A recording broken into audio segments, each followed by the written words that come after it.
Got it. I found out that you sometimes don't use priming on some of your kits. You actually just go straight to the paintbrush. And Yes. I was thinking of it's funny because starting out, when I started out, I was just directly Citadel paints on water going on there, and painting directly onto the kit. And I can say I'm just happy I moved over to airbrush. I'm happy I prime now.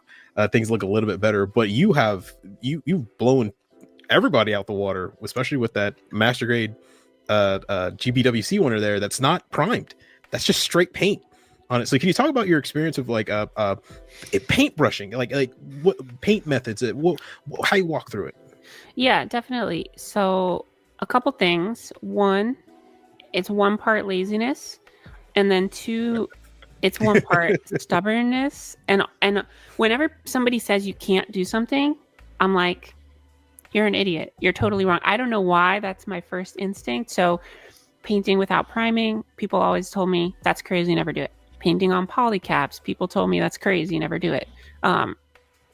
Vintage kits in general, people are like, this kit sucks. Don't bother with it. It's trash. Like, you can never make it look good. And that makes me want to try and make it look good, So it's a combination of those things.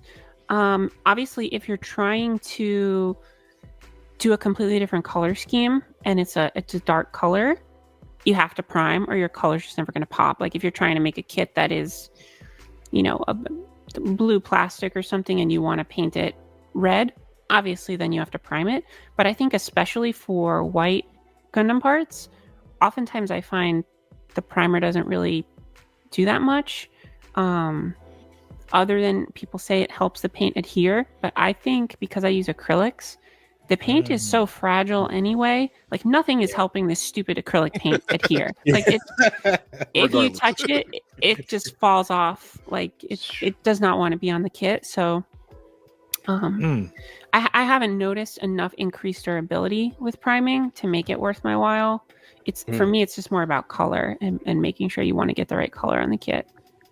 Yeah, I see what you mean there, especially when I started out white parts on Gunpla kits. Actually, you could just easily just weather it in every way to say, oh, that was a great paint job. If you're not doing shading, I think you can absolutely just top coat. Just keep it moving. Yeah, just keep it moving. Yep. About, like repainting white. That's just because that is. Man, you talk about you have a white piece, you prime it white, and then you put white over it. Then I want to put my dunce hat on. Like, where did you? How far did you get, man? You just wasted money.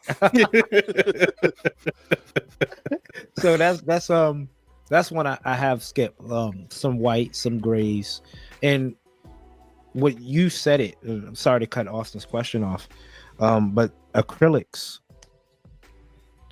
Why?